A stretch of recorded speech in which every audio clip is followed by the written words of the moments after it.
Everybody say, ah, oh, say, how can I express my gratitude for all the many things you've done for me? Words are not enough, to say thank you. Say, Lord, you are my everything. You're my everything. How can I express my gratitude? How can I express my gratitude for all the many things Father, you done for me, yeah. Words are not enough to say thank you. So Lord, you're my everything. Say, I call you Jireh. You're my provider. I call you Nisi. You are my banner. I call you Rapha. Hey. You are my healer. Say, Lord, you are. You're my everything. I call you Jireh. You're my provider. I call you Nisi. You are my banner. I call you Rapha. You are my healer. Say, Lord, you are. You're my everything.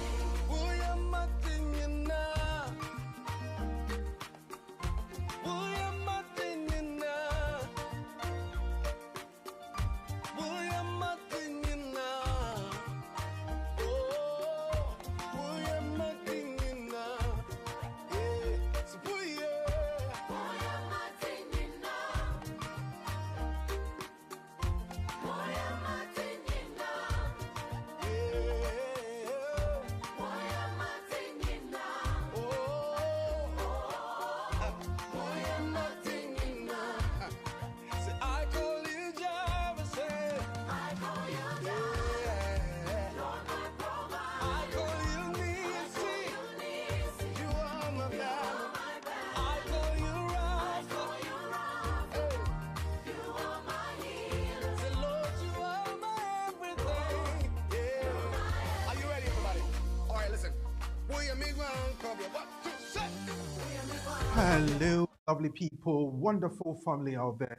Good afternoon and welcome to another edition of the Community and the Law. We're bringing you this edition that will, as usual, get us into delving into the realms of law, and we're doing that courtesy BWF Solicitors. Now, when we come on the Community and the Law, we have your questions, we have your issues and concerns, then we address them. Apart from that, we pick up one particular issue that bothers the community during the week, and we get the lawyers to address that. My name is Oriku Usifrimpon, and today the question is, if we consider EUSS family application, the question we are looking at mainly to address is my sponsor's partner, a dependent parent. We'll be looking at that and some of the technical issues that you need to know and how we can get them addressed. All in all, let's jump into the community and the law together.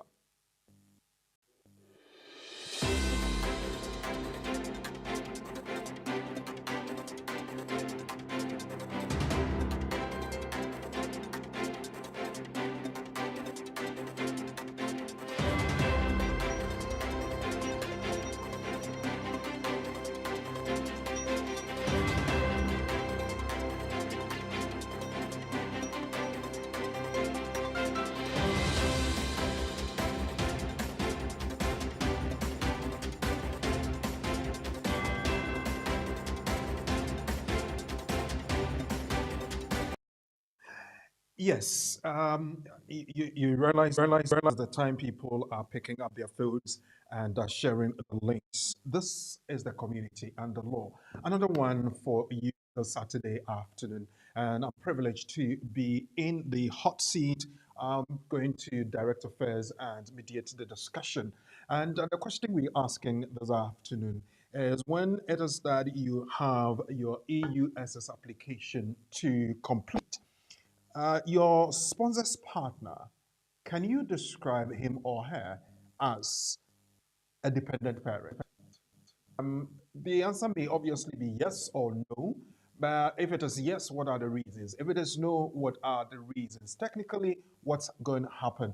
We have the privilege of going to the realms of the law, and by courtesy of BWF solicitors, we will be bringing you that discussion.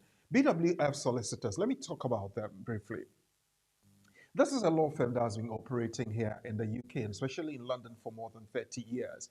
The senior partner, Uncle Ben, has practiced for 30 solid years and is still going strong.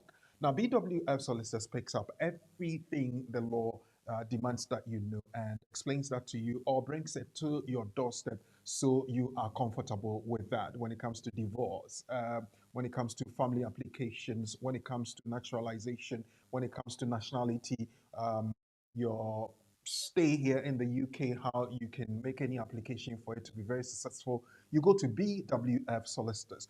Now, BWF Solicitors also does wills and probates. That's the question. That's the word. Wills and probates. And when they pick that one up, they take you through the counseling aspect of the whole thing, so you know that it is not something you should be scared or afraid of.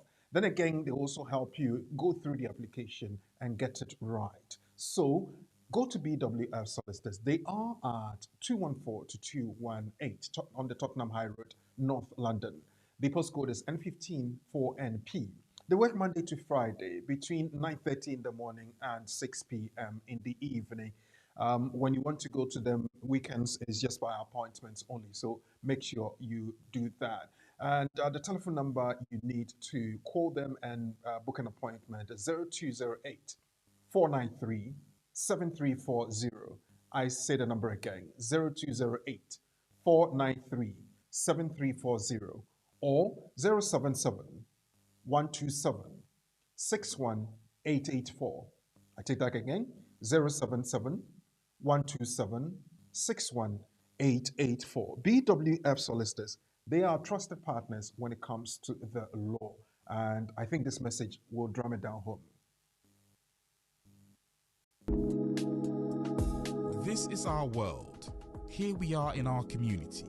There are the laws. There are the regulations. We have BWF Solicitors. BWF Solicitors, experts in all aspects of the law, family law, civil litigation, all immigration and nationality issues, representation in court, marriage and divorce. We pride ourselves to give you excellent legal services and follow through till we'll get you the right result and decisions. That is our mutual satisfaction. We have a team of excellent qualified solicitors and support team to help you every step of the way.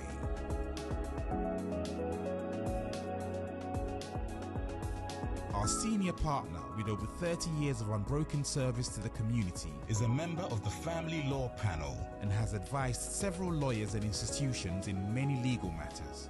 He is qualified to practice both in the UK and in Ghana. Come to us. Speak to us.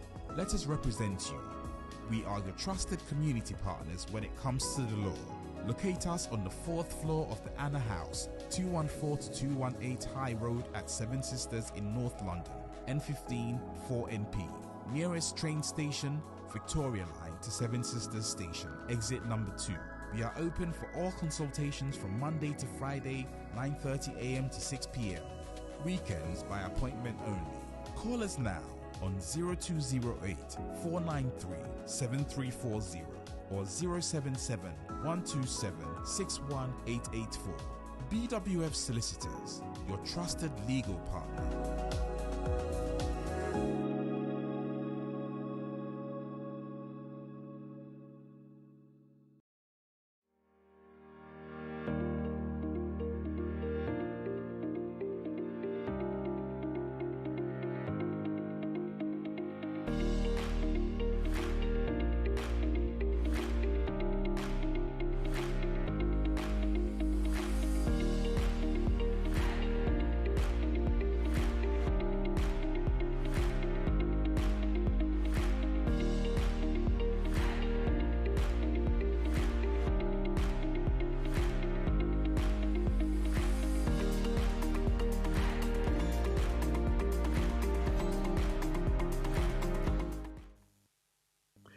Okay, thank you very much, BWF Solicitors. Well, You see what I'm doing on my phone? I just want you to do the same.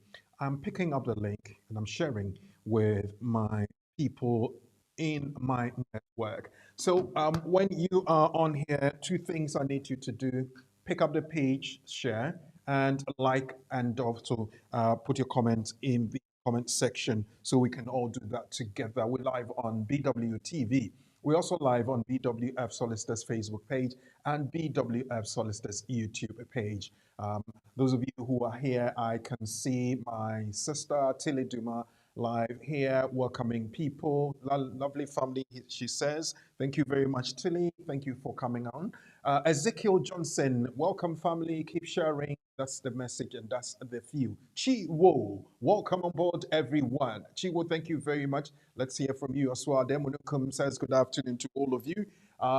Those of you on there, if you come up and you sign on, let me know on the comment section that you are around and I'll acknowledge you. And also when you have any question or comment, please pick it up and put it on the comment section. You can also text us on 07950422780. We have Emmanuel Sechi watching us live on YouTube. Good evening, Riku and Lawyer Charles. Yes, Lawyer Charles will be making an appearance pretty soon when I've done my nuggets and announcements. I'll be introducing him. Tilly says again, Nanaji, my senior minister, Brawa, and a class is going on. That's an invitation to Nanaji, the class prefect, to come on board because the class has started. Yes, it's a forum for us to all have that discussion, but it serves as a classroom as well because people who have knowledge of what it is that we are discussing put their comments on there and people learn. So we find that very interactive and very interesting. So when we call that the classroom, that's the reason. Emmanuel Sechi, your next comment, let me pick that one up quickly. Happy Mother's Day to all our women. Yame Insha Emma. God bless women. It's Mother's Day tomorrow, the 19th of March 2023. And Emmanuel is taking the lead, wishing all our mothers happy Mother's Day. James Watlema, good evening. Hello, James. Thank you very much for coming on board. Now, one very quick announcement I want to put across is that Easter Monday, there's something coming up on BWF Solicitors platform, and that we will be getting you to enjoy barbecue and a legal session. So just keep that date open. On the 10th of April, I will be coming your way with something so special live from one of the venues here in London. So those of you in London and of course all over UK, I will be bringing you that detail very soon. But I just want to drop the hint that on the 10th of April 2023, there will be a barbecue. And of course, there will be some legal matters as well. There will be a legal clinic. The flyers and other things will come later on. So just keep an eye on that and watch this space. Now, before I bring in a lawyer, let me also remind you that the whole month of March, we celebrating Ghana. And get your knowledge of Ghana so polished that that may win something, you know. When I get into my good elements, I will bring you something. So get your knowledge of Ghana so well polished and watch this space as well. Now let's pick the nugget that I have for you. Ladies and gentlemen, we're talking about intestacy. It's a situation that occurs when a person dies without leaving a valid will and is said to die intestate as opposed to testate. The order of priority on interstate is set out in Section 46 of the Administration of Estates Act 1925, AEA 1925, as amended. Where there is no surviving spouse, the children of the deceased receive the estate. This includes legitimate, illegitimate, or legitimated children, as well as children adopted by the deceased. Even if the deceased made a will, there are circumstances when some of the estate may fall into intestacy. Dependents who do not benefit from the intestacy rules may make an application under the Inheritance Provision for Family and Dependents Act 1975 for maintenance. This one is quoted from Miles and Shearer versus Shearer 2021 case. And the respondent a lot versus the Blue Cross and others, that is the appellant. So intestacy is when a person dies without leaving a valid will and is said to die intestate as opposed to intestate. The order of priority on intestacy is set out in Section 46 of the Administration of Estates Act 1925 as amended. Where there is, that's where my interest is, and I'll be asking lawyer to really pick those bits and explain them to us. Where there is no surviving spouse, the children of the deceased receive the estate. This includes legitimate, illegitimate, or legitimated children. I think there must be some differences. Legitimate, yes, we can decipher that. Illegitimate, yes, we can. But legitimated children, what does that mean? Lawyer will be telling us. And we also be looking at children adopted by the deceased. That's also a bit straightforward. Even if the deceased made a will, there are circumstances when some of the estate may fall into intestacy. And which part of the estate are we talking about here? Lawyer will be explaining that. And dependents who do not benefit from the intestacy rules may make an application under the Inheritance Provision for Family and Dependents Act of 1975 for maintenance. So we'll be unpicking these very briefly, and when lawyer is explaining that, he will pick those ones up again. But before then, let me also once again say that if you want to really write the English language, prepare very well and make sure you pass very well once and for all, then you would be working with KT Education Consult. They help you prepare for your IELTS, B1, B2 for skilled worker route, visa routes, all the visa routes really that require you to write your English language. Please talk to KT Education Consult. They are on 07596 620 154. If you're outside of the UK, you start with 0044 7596 620 154. You can send them a WhatsApp message and they will get back to you and arrange for you to join their classes so you can pass and pass very well. They are asking you to prepare with experts and pass with ease. Or you can send them an email to ktedconsult@gmail.com, kt.edconsult@gmail.com. Remember the number again, 07596 620 154, 07596 620 154. And you have the situation where you have to apply for any type of visa, visitors, where are the work permits, parental route, and all those bits that you have to apply for your visas.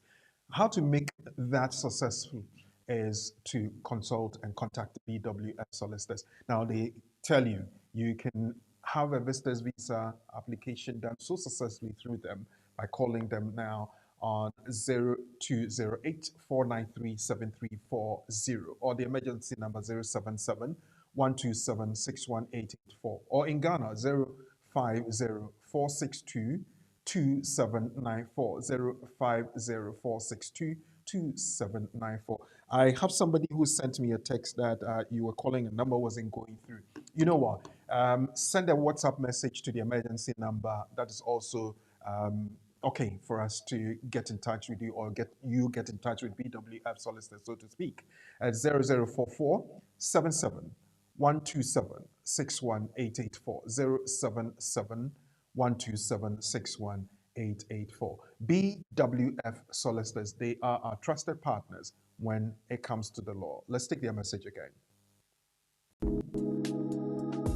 This is our world. Here we are in our community. There are the laws, there are the regulations. We have BWF solicitors. BWF solicitors, experts in all aspects of the law, family law, civil litigation, all immigration and nationality issues, representation in court, marriage and divorce. We pride ourselves to give you excellent legal services and follow through till we get you the right result and decisions. That is our mutual satisfaction. We have a team of excellent qualified solicitors and support team to help you every step of the way.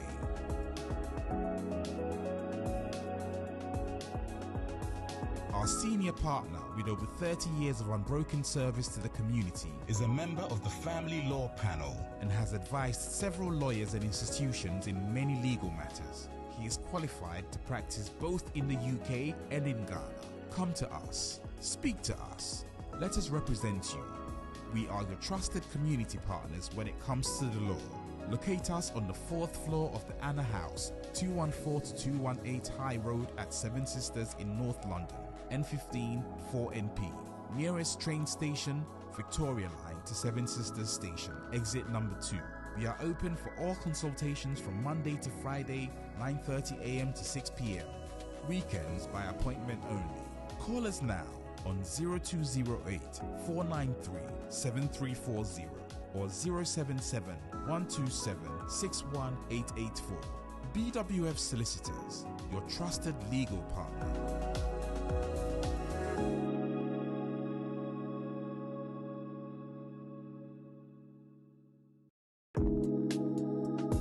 This is our world. Here we are in our community. There are the laws. There are the regulations. We have BWF Solicitors. BWF Solicitors, experts in all aspects of the law, family law, civil litigation, all immigration and nationality issues, representation in court, marriage and divorce. We pride ourselves to give you excellent legal services and follow through till we get you the right result and decisions. That is our mutual satisfaction. We have a team of excellent qualified solicitors and support team to help you every step of the way.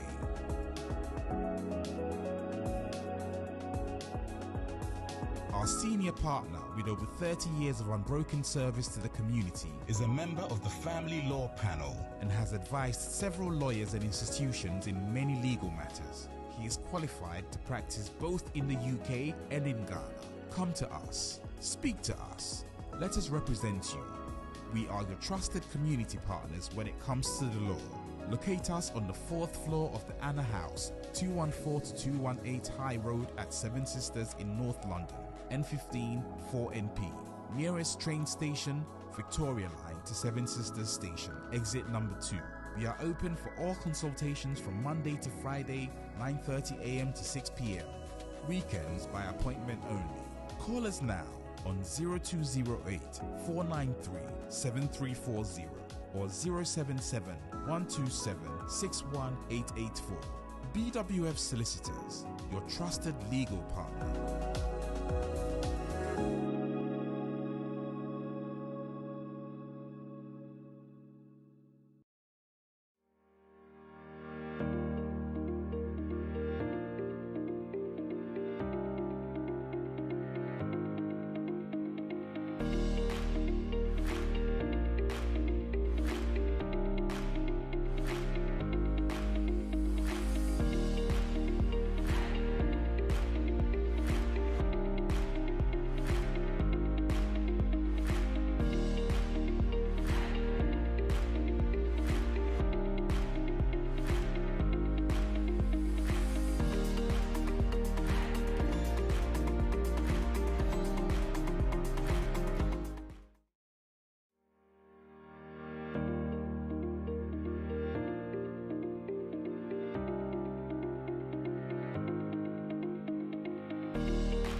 Okay, yes, we had that short break there. Thank you very much for sticking around. I can see so many people sharing and passing comments.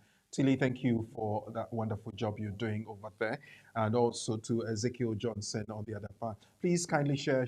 That's what Tilly is telling us, and that's what I'm acknowledging that. Kweku, I was expecting you to put on traditional wear or kente as we celebrate Amagana.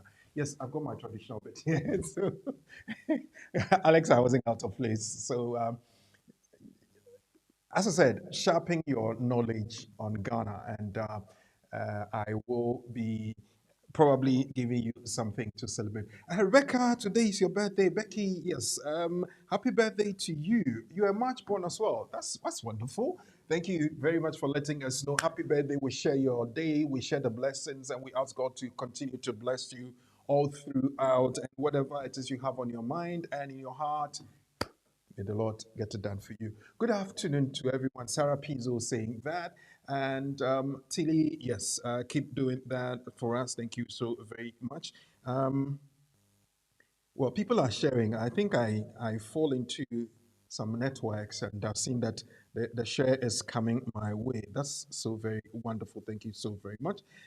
Let's see who we have here. Now, I want to remind you again that the um barbecue will be coming off on the 10th of April. That is Easter Monday. And I would want to invite you to come join us. We will be having that barbecue, then a legal clinic, and it's going to come off, as I said, from 12 noon on Monday, the 10th of April, 2023. And it will be happening at the ICGC King's Temple, ICGC King's Temple, Frederick Bremer School, Siddeley Road in Walthamstow. That is London E17 4EY, London E17 4EY. As I said, I will be dropping the flyer very soon. That will help you to share with others in your network and also to make sure that we all come to enjoy very soon. So make sure you are with us, and when you have the flyer, please share with your people in your network. Barbecue coming up on the uh, 10th of April 2023 at the Frederick Bremer School, Siddeley Road, Walthamstow, London E17 4EY. Now, on that day, we'll be having, as usual, the barbecue, the church premises. We will have our lawyers around who will be having a legal clinic. And if you have any concern, any question in the law, just come over and have some free legal consultation. So remember, it's the 10th of April 2023 from 12 noon. The last time we went there, I was playing football. We had some nice bits to eat and a lot to drink. And also, we had our lawyers giving some free legal consultations. So remember, we're doing that again, and it's on the 10th of April 2023. Free legal consultation, barbecue, and it's on Easter Monday. So remember to come with us. And I want to give you the address again. It's ICGC King's Temple, Frederick Bremer School, Siddeley Road, Walthamstow, London, E17 4EY. Now, if you want any further detail of this one, you can call the emergency number 077 or the main BWF solicitors number, that is 0208 493 7340. So remember that we're having the barbecue on the 10th of April 2023. Now, let me pick up the nugget again, and then I'll get lawyer to help us digest that. Interstacy, what is that? Now, the information we have says it occurs when a person dies without leaving a valid will, and is said to die intestate or as opposed to testate. So, lawyer, get ready. I'm getting, I'm getting you to explain that. Very technical. The order of priority on intestacy is set out in Section 46 of the Administration of Estates Act 1925. Now, the further explanation here is this. Where there's no surviving spouse, the children of the deceased receive the estate. This includes legitimate children, illegitimate children, or legitimated children. What's the difference? Well, we're also looking at children adopted by the deceased. So even if the deceased made a will, there are circumstances when some of the estate may fall into intestacy. Dependents who do not benefit from intestacy rules may make an application under the Inheritance Act of 1975 for maintenance. And with that, let me go back to the main board, and I have lawyer Charles Asma from BWF Solicitors. Fantinya Washe Fugu. Lawyer, good afternoon. Good afternoon, Rakoko. Well, I was sorting out a few technical things, so I hesitated in bringing you on, but now everything is fine. Viewers, don't worry, he's here. Lawyer, I've invited people to the barbecue, which excites me so very much. I spent so much time on that. But this week, there was mention of writing a will. People are not too comfortable doing that. But there's a situation that would prompt people to write a will. When somebody dies without writing a will, and what happens behind the person sometimes is not pleasant. Sometimes it brings in a lot of confusing situations and the rest of it. I approached you and you gave me this intestacy or testate.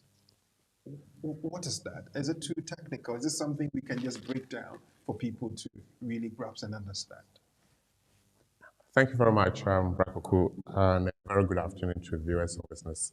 So our nugget today is a build-up to one of the services that BWS Sisters offers the community, and it's been on the shelf, but we brought it out again, and that's will writing or drafting and probate services.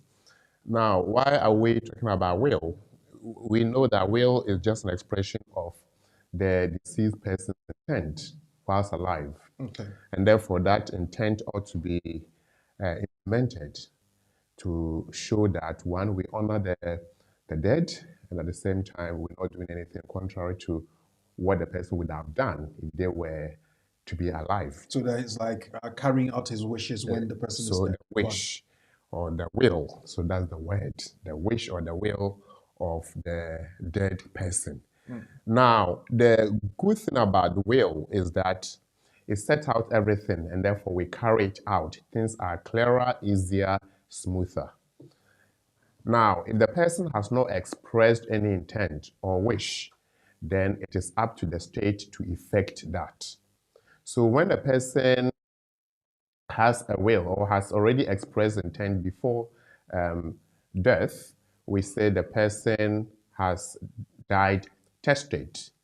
So there is testament of their intent. So it means that when a person writes a will before he dies and he passes on, once the will is identified, found out, and we'll get into how it's executed and all that.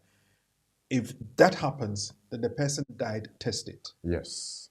The opposite? It's intestate. Intestate. So the person dies intestate. What we are saying that the person did not officially express intent before death. And when we say officially express, on paper.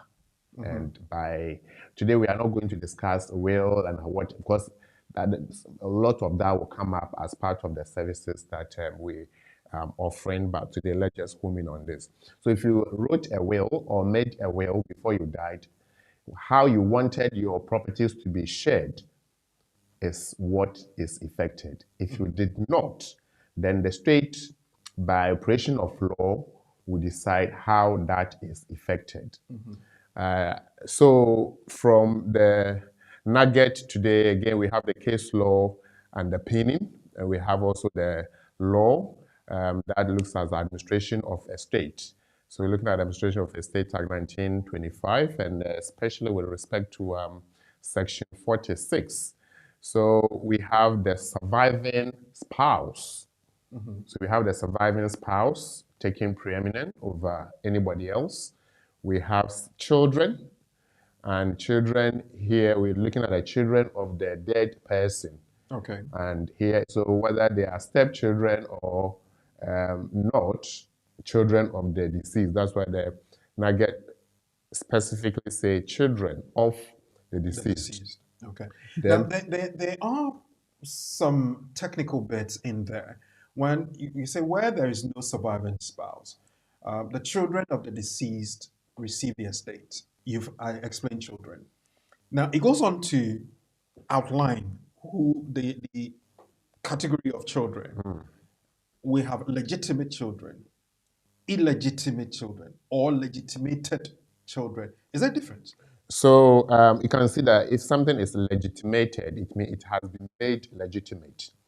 But the point we are making with respect to that is that we have children who are obvious children. If we say legitimate children, we know that sometimes we do use certain words to describe how people were brought into the world, or some children are given birth to. Now, if the child is legitimate, we know that we can identify the parents, we can identify the father, we can identify the mother in that respect. Let me put it simply. If we can't identify the parentage of that child, so to speak, sometimes we use that loose word. This child is illegitimate. So nobody can place ownership, so to speak, on that child. Okay. And if you are not legitimate, then you cannot have access to the estate of the father who is passed on or the mother who is passed on in question. Now, so where there's contention of that illegitimate child or legitimacy of that child, and that contention is resolved, then the presumption will be that there has been that child or that who was illegitimate has now, by operation of law through other process, has been become legitimated. legitimate, Okay. has been legitimated. So it can be that there's contention over whether the child is a child of this person or that. They will go through DNA process. Okay. Then it is confirmed, or the process points out that, oh, okay, so this is part of the children of this particular person. Then, so it's a case of semantics. Okay. But So- simply so- illegitimate, legitimate, and those that can be made legitimate. Legitimate. Can stepchildren be legitimated to become children of the deceased? Right. So so you have your stepchildren, but technically we are looking at the line Okay. of succession, for example, but let's say line of inheritance. If you are looking at your children and the person did not, for example, make a will, can we include the stepchildren of that person? Technically, it may not be, unless possibly we stretch the argument and we follow through other aspects of law to see that based on all that we see, can these children be considered children of this person? So in terms of whether we saying that they can be legitimated or not, I mean, when it comes to stepchildren, their line of inclusion is obviously different. So we will not go deeper into the stepchildren argument. I think for today, the key understanding is that it's good for us to write a will before we pass on. The consequence is that if we don't, then the state, through its own processes, will distribute your properties for you. For purposes of time and our discussion, I would want to find out, there is a caveat here that says that even if the deceased made a will, there are circumstances where some of the estate may fall into intestacy. Why would that happen? Okay, so the will So the deceased person would have said or expressed how his properties or her property could be either way should be distributed. Right. Now, where it's not clear Okay.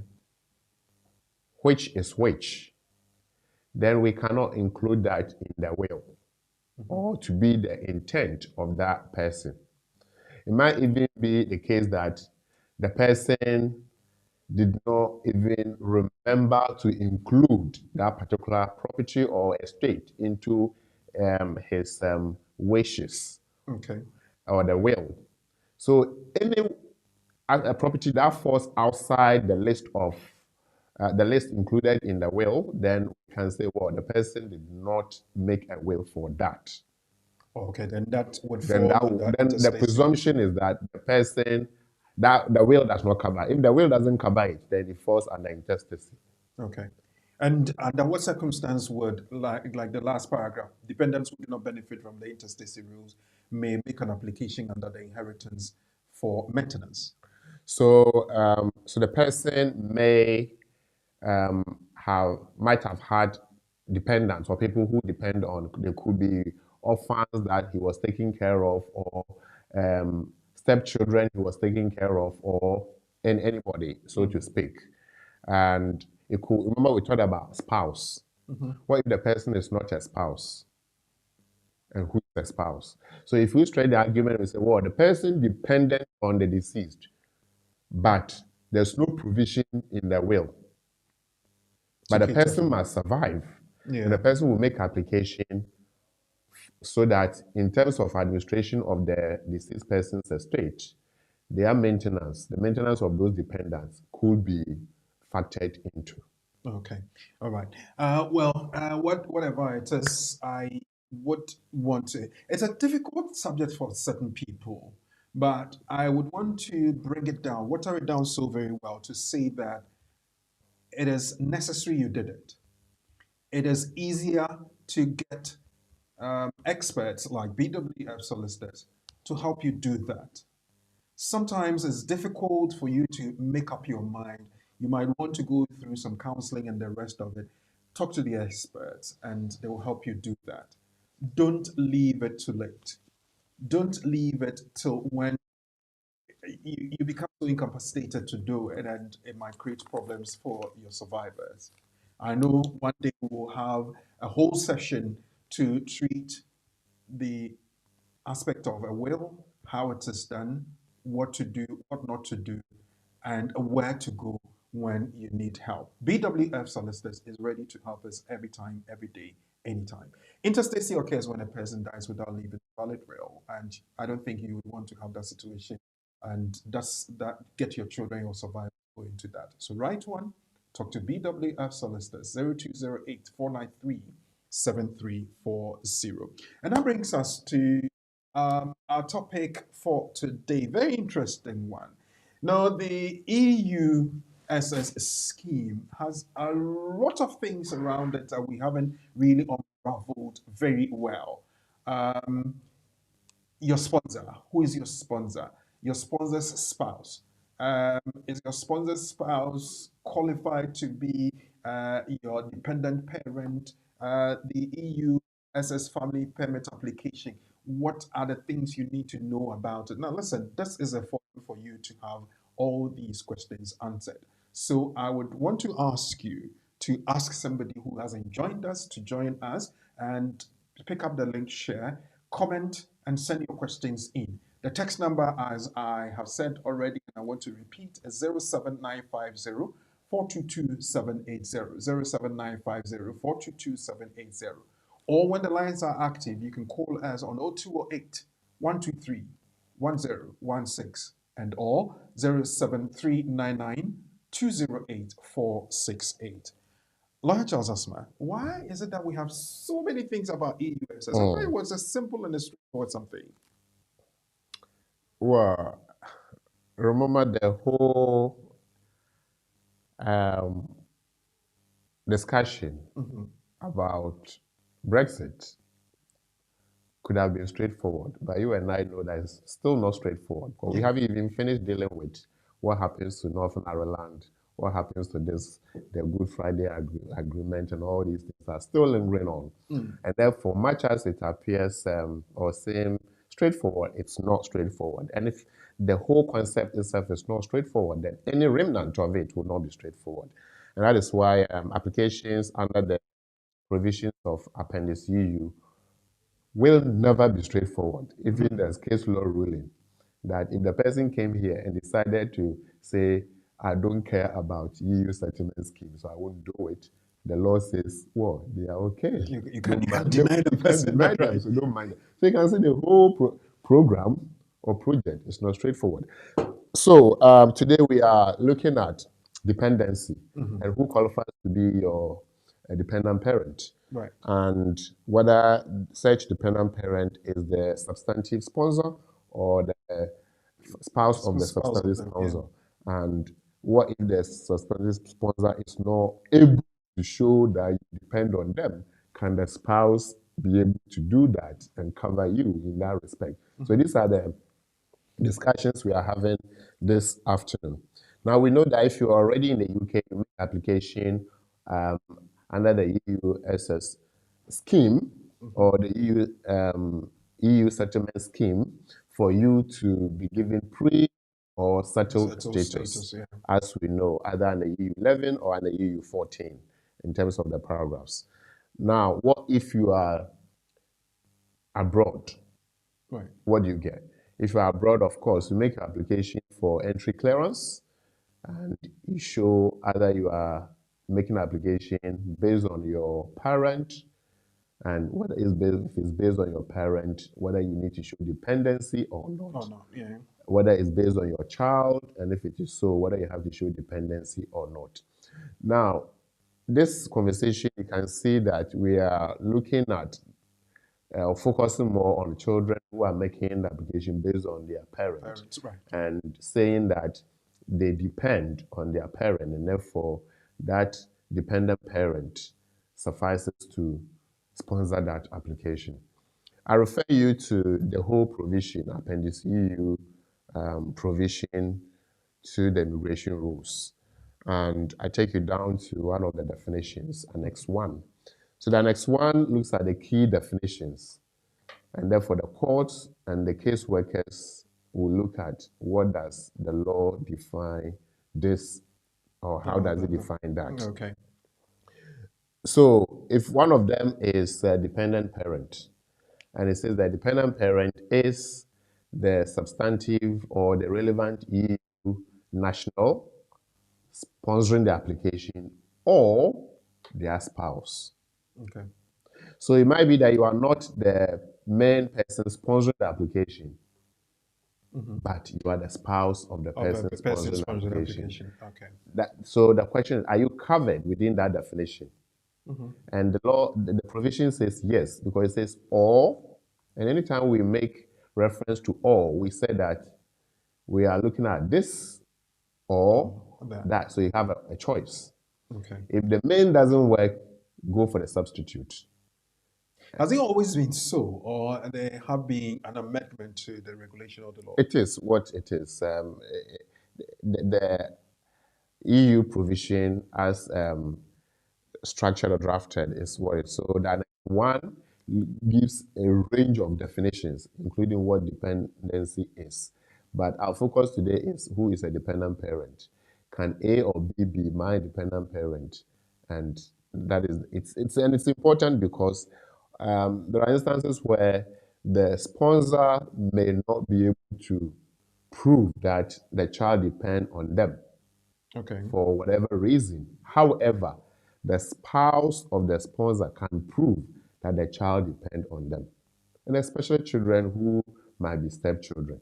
No, but when somebody says that I'm sponsoring somebody and has agreed to do that, if the person is not able to prove it, then he or she doesn't even qualify to be a sponsor. Well, people change their minds, and therefore it might be that at the time they sponsored the application, they were in good spirit, and subsequently something happened, and now upon grant of that leave to enter, and having entered the UK, there has been change in family circumstance, And therefore, even though presumption is that this person sponsored the application, that change in circumstance might suggest that the person cannot continue to show that the child or the stepchild depend on them. Okay. And if you can't prove later that they continue to depend on you, can I then move to the other side, the or, to say whether I can prove that the spouse can prove that the child depend on him or her. Okay. If the spouse can prove, then we set aside the main sponsor, even though the main sponsor is equally relevant, but we are applying the law. And the law says that this or that, it means either of them. Oh, So if this or that, then if this doesn't work, then this that must should- work. And they can't say, well, it should be the sponsor and not the spouse. But the law says all. Can the two be put together? For instance, if you proving that the person depends on you, you support him or her financially, can I add the evidence from the other side, my partner, to what I have? So, for instance, if I send 1,000 CDs, 1,000 naira, or £100 every month, and my partner also supports it independently or through her own means to support with another £100, could we put the two together as evidence to make it strong? Yes, often that's what happens. But one of you, the relevant EU national can also sponsor if the spouse is not able to support the application. Right. So the focus is the relevant EU national. National. Okay. Then we move to dependency. And dependency under Annex 1 is defined as relying on that sponsor or the sponsor's wife to meet your daily needs or essential living needs. Okay. And this includes financial needs, emotional needs, psychological needs, physiological needs, and any other need, so to speak. So if the person depends on the spouse of the relevant EU national for guidance and counseling in terms of career choices, in terms of other choices, that's dependency. If the person relies on one of them to meet their emotional needs, phone calling them, speaking to them, finding out, to make them feel, then that's also dependency. So we are not just looking at financial dependency. Okay. That is one aspect. And I guess that's one of the things that people take for granted, that if we're talking about dependence, we're talking about financial dependence rather than it encompassing all the other bits you are referring to now. Because we think that help is all about food, but help goes beyond food. Obviously. And therefore, if people are helping us to have what to eat, if people are helping us to have where to sleep, if people are helping us to feel more or less to enhance our general well-being, then all this put together constitute dependency. That means without that person, we cannot survive Okay. materially, emotionally, and even spiritually. So the question here is, who is the main person here in terms of parent? Just right. Yeah. And the law says that a parent is the person sponsoring or the EU national Supporting or the wife the wife. or husband. Okay. So let's take a classic example. Right. If somebody's application was sponsored by their stepmother or stepfather to enter the UK under Appendix EU entry clearance, EUSS family permit, they've been given 6 months, for example, they've entered the UK. They have to make further application for pre-settled or Status. settled, depending on their age, whether 21 or above 21 or below. Then, as you said, but if at the time of application, the person made certain representation that they are happy and they are supporting the application, why can't they continue to show so or do so? And I said that, well, things happen every day in life. People change their And minds. therefore, we should have that expectation that life is uncertain. And if life is uncertain, and at this point, the main person cannot show that the child continues to depend on them.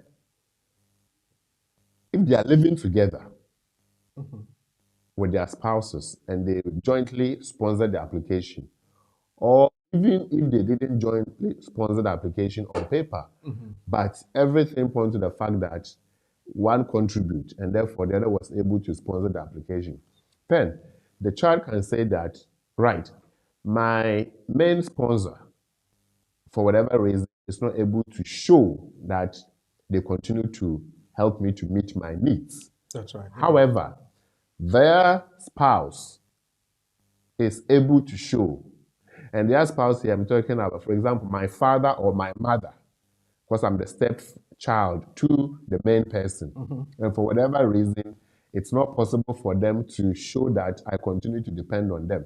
But the spouse is able to show that I continue to depend on them. Can we rely on the law? Yes. Because the definition of dependent parent is the main person sponsoring the application or their spouse. So if their spouse is my father, biological father, and the main person, the relevant EU national or EU national is a step parent, and for whatever reason, my step parent has had a change of spirit or heart and is not able to prove that I depend on her or him, but my biological parent, being the spouse of this person, is able to show, can I rely on the dependency of my biological parent, even though he didn't sponsor my application? The answer is yes, because he or she qualifies to be a dependent parent. Okay. We over the past few weeks, we have discussed certain situations where partners would have separated. Um, in a situation like that, when my sponsor is still legally married to the partner, but they are separated, could I still depend on both of them maybe to support my application? I'm asking this because we're saying one of them could to do that, and they may not be living together. If they are separated, does that still get me the opportunity to get the other one supporting? So I will say that, okay, so let's start from the point of application. So before the person entered the UK, they showed through the application that the sponsor meets their needs.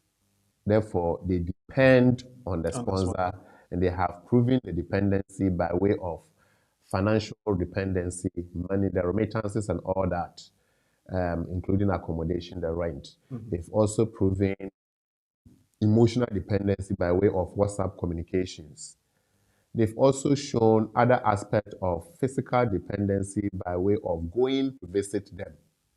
Okay. So they've shown that they travel to visit and all that. Okay. Now, let's assume that the other spouse did not support this dependency calculation with anything. But the main person sponsoring the application did. The person has entered the UK because has met the criteria, entered the UK. And for whatever reason, you talked about separation. There has been a separation just after the application, for example. Yeah. And upon entering the UK, the separation has become obvious. So it might be that they are not even living together. Or they are living together, but things are not what ought to be. And the person is not willing to support or sponsor the application at this stage. Right. Can the spouse step in? That's the conversation. Yeah. Because the law says show dependency. So when you are making the application, you don't have to prove relationship because you've proven relationship Already. So you have the relationship proven. Okay. How do you prove it? I am the child of my biological father or mother, and my biological mother or father is married to the EU national, and therefore I am a family member of the EU national. Okay. You've proven your relationship. You prove your dependency as well, especially if you are 21 and above. You prove your dependency as well. Yeah. How do I prove it? Now we know things are not what ought to be and what used to be. You used to be. So, but I'm here. I'm living with my parents, but one of them, for whatever reason, is not showing much interest in my welfare, for example.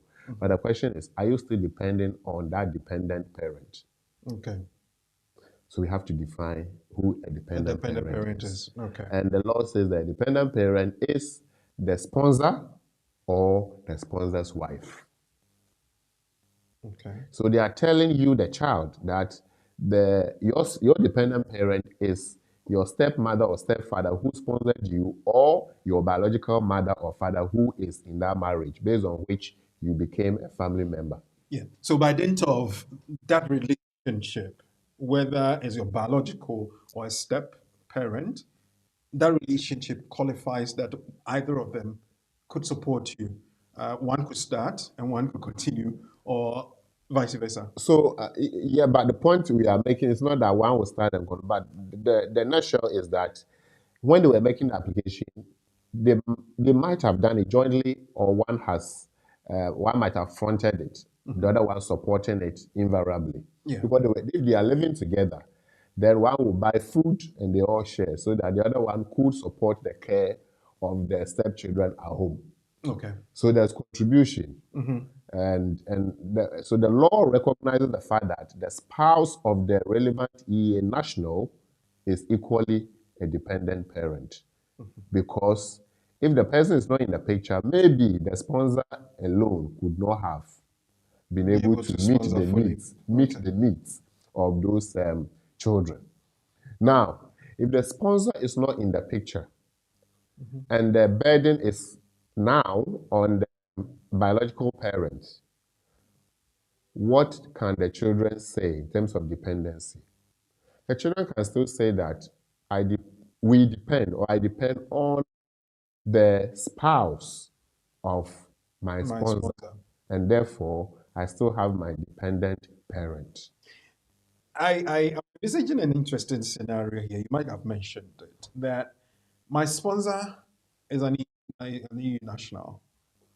Now, when the application was put through, my sponsor did not have that partner. I'm going for the extra bit, and my sponsor's partner has not come into the picture that has the wherewithal to be able to sponsor me or even support me. The person that was not in the picture at the beginning has come along the line. Can we still use that as my sponsor's partner being a dependent parent? I think we are addressing the same point. Okay. Because, give and take, they were living, they are parents of that child. At the time of the application. And presumably after the application. Save for the fact that there has been misunderstanding, and therefore the sponsor may not be able to show that dependency. If we pointed out the last time that the fact that there's separation doesn't mean there is no marriage. And therefore, until divorce, there is marriage. And so the law recognizes that it's weak, but not completely out. Now, we are talking about two things, the relationship aspect and the dependency aspect. Yeah. So the focus is, okay, you've been able to prove your relationship because the marriage is still there. But even if your main sponsor was there, you could still not be able to prove dependency if you came and they are not looking or taking care of you. So if they are there and they are not taking care of you, you cannot prove dependency. And if they are not there, and of course they are not taking care of you, obviously you cannot prove dependency. But the question here is, are they together? I mean, are they two? Of course they are. The main sponsor and the spouse. The spouse. And the focus is on the spouse. And the question is the spouse of my sponsor a dependent parent? And the next one says it includes spouse of the sponsor. And if you include the spouse of the sponsor, whether they were part of it or they were not part of it, they are dependent parent. Okay. So our argument is, when do they bring their evidence to confirm that they are dependent parent? That was going to be, when do they come in? How do they come in? And what do they need to do? So, at the time of application, we have said that they can do it jointly. But if the application is successful, then we know that every box is ticked. That's why the application is successful. Okay. So we are not worried about dependency. We are not worried about relationship. Now, the person has entered the UK with the entry clearance.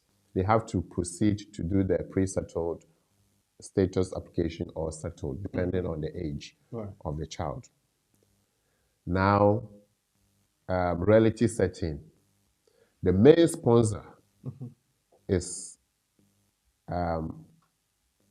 not willing or is not able. Let's put it that way. Because as I said, if they did it, why are they not willing? If they did it and this time they are not able to prove dependency, could be that they are not working, Okay. they are unemployed, and therefore they don't have income. So they themselves depend on a spouse. The spouse, yeah. So if they depend on the spouse, because now their income is limited, so the spouse is the one taking care of the home. The children are here. Who would they be dependent upon? The spouse. So can we then conclude that the children will depend on their biological parent, the spouse? Yes. So if the children are able to prove that, yes, whilst I'm here, the spouse of my step parent, so to speak, my biological parent is the one meeting my needs. How do you show it? You got to show it through your bank statement, money given to you in the bank, even if, or money given to you for transportation, for this and that. It might be that they have taken mobile phone contract for you, they are paying for it. Yes, that's evidence. For the accommodation in terms of tenancy, evidence suggests that yes, tenancy shows that you live there with them and your name is maybe on the tenancy. Food the person buys for the home, of course, your name will not be on the receipt. Nobody's name will be on the Obviously, food yeah. receipt from the grocery shops. However, if it's for the home, then we conclude that she or he contributed. he or she benefit from that shopping that the parent has or often made. And so put all this together, and it's a matter of expressing it in the form of argument to the caseworker that this is the sponsor. The sponsor is at this stage not able to show dependency. However, for these reasons. However, the sponsor's wife or so to speak, let's say spouse is able to show. We conclude that the spouse is a dependent parent under Annex 1 of the provision. Okay. So we have established a dependent parent. Then we move on to say the dependent parent is the one meeting the needs of blah, blah, blah, blah, blah, blah. And you provide your evidence. Because if you don't, they will always come back to say, show that you depend on your sponsor. That is where you have to point out to them that, well, even if I don't depend on my sponsor now, I depend on the sponsor's spouse. Or the spouse.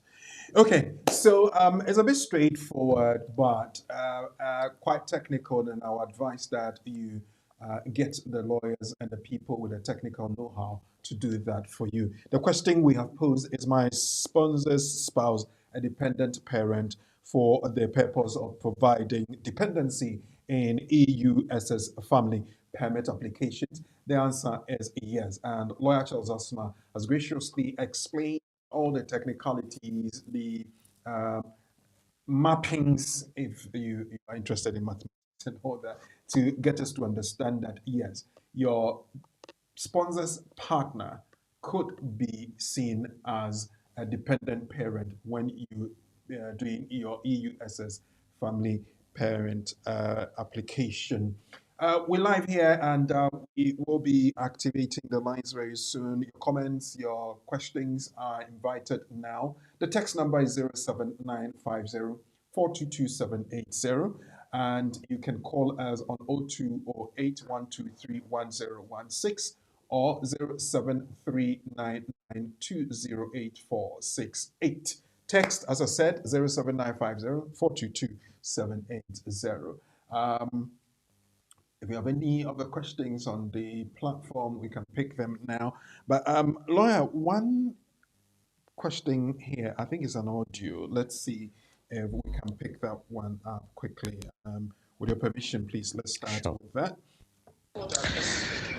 Hello, lawyers. Mabacho. Good evening. Mr. Framponi. I apply for settle status application that's all system at the moment. Na your bar would be 6 months. Let me present me the application on. Na me apply for on also settle status emano. Na me try say me application no. It drew baby and I must say me register a identity check for the baby. Now identity check na more requested either passport or biometric residence card. But me bano is just 6 months. Only passport, only biometric residence card. Your one in the birth certificate. Inti number say me who say about my 3 options. But use the EU exit ID document check app. And I'll book an appointment to scan my identity document in person. And I'll enter my document details online and send my identity document by post. But among these 3, which option should I use? And I say I was me use a different way. Now me apply, now me link about foreign application to mine to make me application, and that's it. Right. We answered this question last week. I quite remember. So I'm not going to go into much depth with my response. My response the last time was that if you make application, you make with your ID, passport. Okay. If the passport is expired, you tell them it's expired. Because when you are making that, you have to provide those details. Right. So once you have finished, especially in the EUSS, they will ask you to provide that ID you used. And when you are going to do your biometric, they ask to see the ID as well. This is a child who doesn't have an ID. And my conclusion was that if somebody doesn't have an ID, passport, and the application is requesting that, that means they must get one. Right, get one. Yeah. Okay. Yeah. So Okay. Otherwise, he can wait. When he gets his settled status, he registers the child. Okay. Another one here. I think I suspect we might have looked at that, but let's bring it up once it's come up. Says I'm on 2.5 10 years route and I'll get 10 years next year. What will be the requirements for indefinite leave to remain? I think that came up as well. What will be the requirement? So, what are the requirements for making an indefinite leave to remain application? You need to show that you have passed the English language test at least B1. You should also show that you have passed the life and language of UK. That's what we call the life in the UK test. Okay. Life and knowledge of the UK test. You must also show that you have lived in the UK. And of course, if the person has been living 10 years, they will have enough evidence to show that. Of course, you also have to show that you can pay for it. So these are some of the things the person would need. And of course, get the right form to make the application. And because this is indefinite leave to remain, there are a lot of permutations under that, depending on the route. Somebody would be making indefinite leave to remain based on the spousal route. Somebody will be making based on domestic violence route. Somebody will be making based on the standard route. And therefore, it depends on we have set O, set M, set DV, and what have you. So I would say that make sure that you know your position so that you can go for the right form. But if you get a form wrong, the application is not valid. Okay. There's a question here. It says that I have no recourse to public funds on my visa. I work with a charity that is prepared to put in a case for me. Would they succeed? What case is the charity putting in? Says there's no recourse to public funds on. So I'm So assuming that they put in a case for them to say that that should be taken off the person's visa. I thought it's the person said, I have no recourse to public fund on my visa. Yeah, I have not. I have. I have. Yeah. Oh, right. Okay. Yes. So this is somebody who doesn't have money and cannot go private to do it. So has spoken to a charity organization that rely on legal aid to help those in need of such support. So those people can, yes, do it for our. So what argument would they? How would they argue it out that the no recourse to public funds should be taken off the person's? Well, would have been the same argument that a lawyer privately doing the application would have made, just as we do. So the question maybe would have been or should have been, how do I show that they have to remove my no recourse? Okay. Now, no recourse is case law, has a case law underpinning, and it became obvious during the COVID pandemic. So somewhere 2020, 3 children, RW and another, through their supporters, took the government to court to say that our parents cannot take care of us because they are not working, Okay. or they work but their income is limited.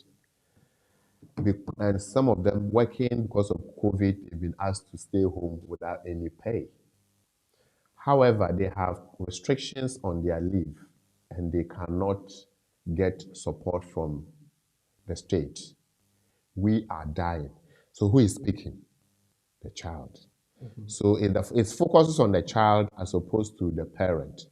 So what should the parent prove? Prove that what we have said so far is the case. That you either work or you work but not enough income to meet your essential living needs. And especially that of the children. And so without the intervention of the state, the children's welfare will be precarious. So once we argue the precariousness test or point, then the person will succeed that yes, if the state doesn't intervene to remove the condition so that the parent can access support for the children will be in danger. Okay. So that is how you prove it. And if you say you don't have money, prove that you don't have money. Okay. Pay slips and bank statements and all that. Well, thank you. Another one here says, lawyer, I have default on my credit record. How can I get it removed as it is affecting me accessing a government scheme for accommodation? So it is not a default per se. It is a county court judgment. It's called CCJ. Because if you have a default, it will be on your bank record, not the public record or the court's record. So that's the difference. So this one, the person has defaulted and has been taken to court, and a judgment is passed that they have to pay. Okay. And because of that, they are on the record for 6 years. How do I get it removed? You can get it removed within 28 days of the judgment. Within 28 days. Unless, of course, you have evidence to suggest that the application court, the claim for the payment of such default was made and you did not receive any acknowledgement from court, and the matter went to court without you, and therefore you've been disadvantaged. So there was no fairness or justice in this judgment. Then you'll be given the opportunity to argue your case for the matter to be opened again. That's the only way. Otherwise, once it goes, it goes. After 28 days, it stays for 6 years. The best you can do is to get it satisfied. Getting it satisfied means that you pay the money or the debt. Okay. Paying it doesn't absorb you anyway, because the judgment is that you are going to be punished for 6 years for defaulting. and So, still so not paying. it means that when you have a satisfied and um, you send proof to the scheme that this person says is trying to take advantage of, you send that to them to say, I have satisfied the debt. So I qualify, even though it's going to stay on my records for 6 years. Can you make a good argument like Well, it depends on what the scheme requires. If the scheme requires no CCJ, then satisfaction will not solve the problem. that? You have to wait 6 If years. the scheme is CCJ but with exceptions, then if it's satisfied, the scheme might say that, okay, it's satisfied. The question will be, when was it satisfied? It will also be there when it was satisfied.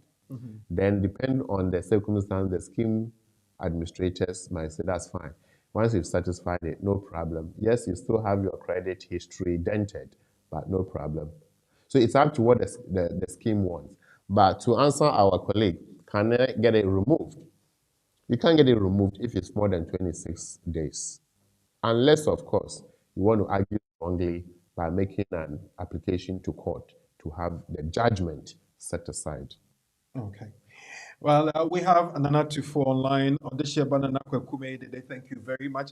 Darlington Smile, thank you for coming on board. Blessings in Sandra Fraser, Sandy, good afternoon. And we have Bua Naomi, Ricky A. Boche, and Yao Boachi Ajimai. You have all joined us. Thank you so very much. We're doing this courtesy BWF Solicitors 214-218 Tottenham High Road, Seven Sisters North London, London, N15 for NP.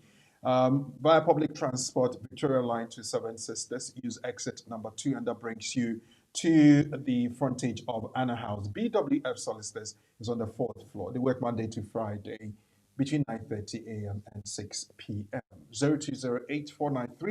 0208-493-7340 is their number. The emergency one is 077-127-61884.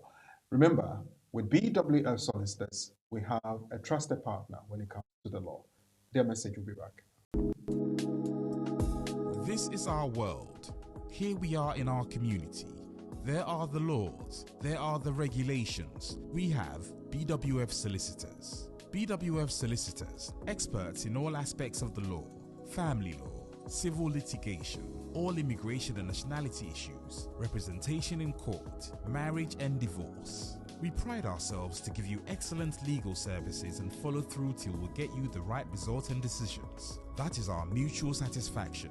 We have a team of excellent qualified solicitors and support team to help you every step of the way.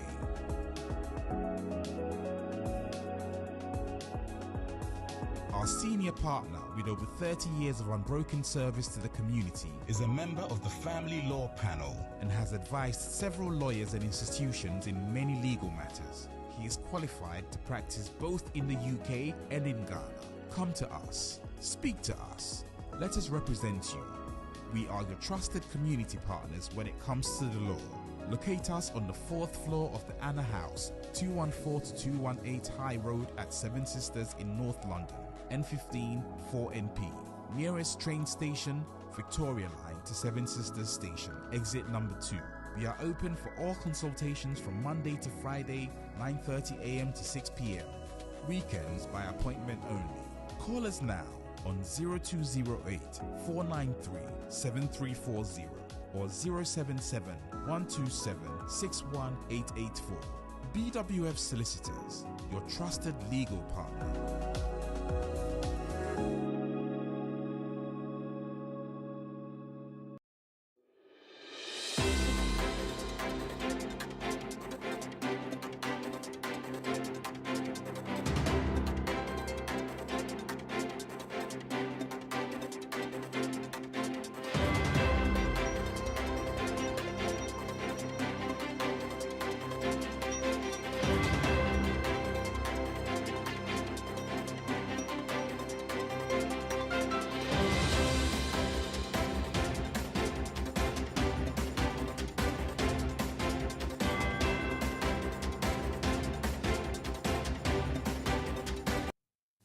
Okay, we are back. Thank you very much for sticking and staying We get to the line, they are activated, so you can call in and get your question across to lawyer Charles Asma, who is our guest from BWF Solicitors, live on BW TV.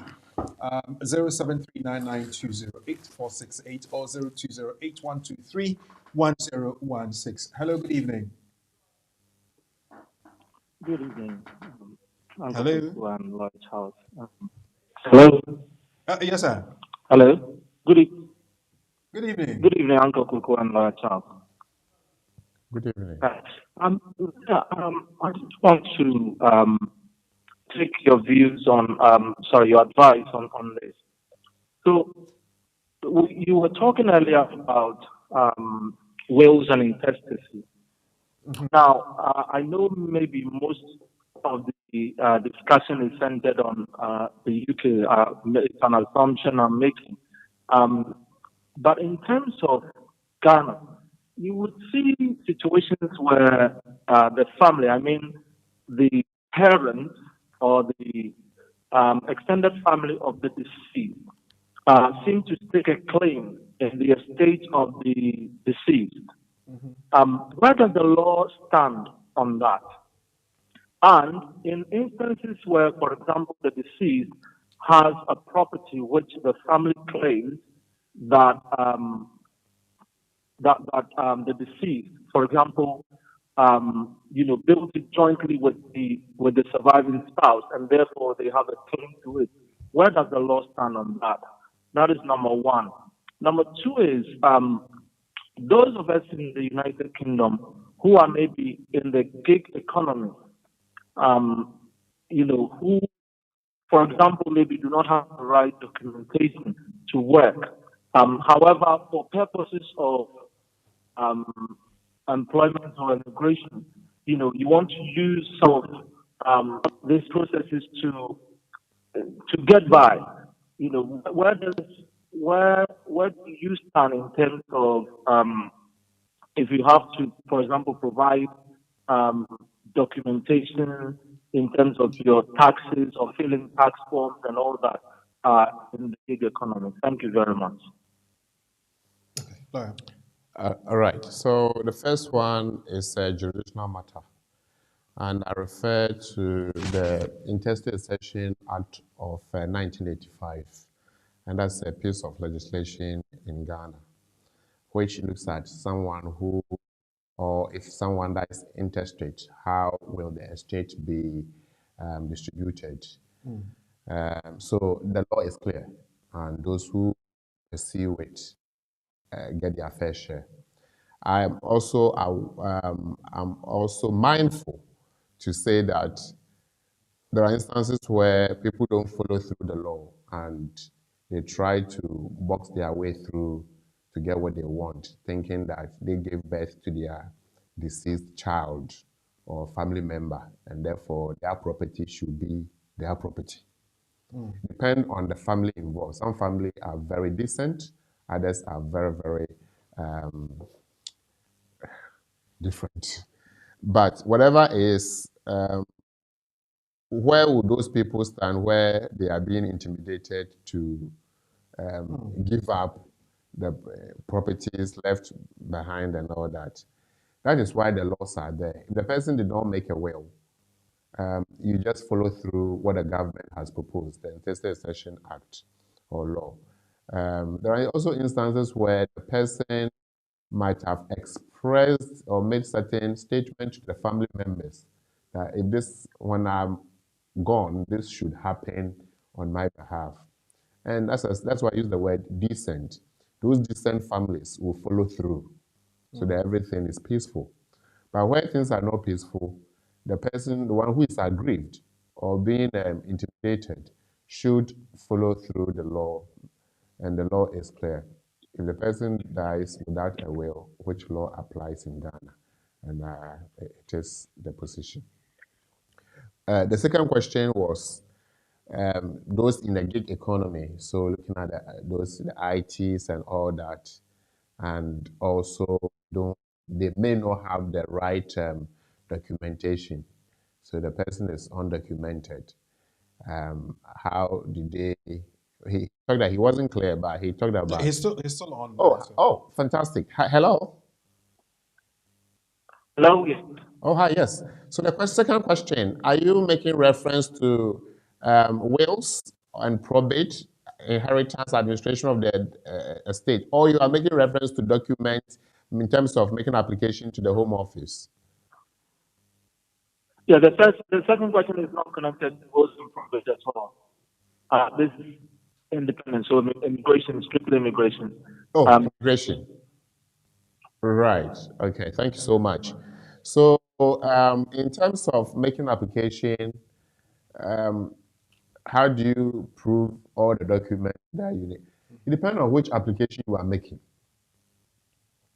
If you are making an application based on your private life, having lived in the UK for 20 years as an adult, or in terms of children, 18 to 25, or 10 years, the argument is so. So let's stick to the adult argument, private life. If you have lived in the UK for 20 years and you are making an application, I think we have discussed this at length in the past. But all you need to show is evidence that you have been living in the UK. And it doesn't really matter. As long as your name is on the paper or document and there's date and address to show that, yes, this is UK. 2, this is the date within that 20 years. And 3, this is the person we are talking about. That's all the person needs.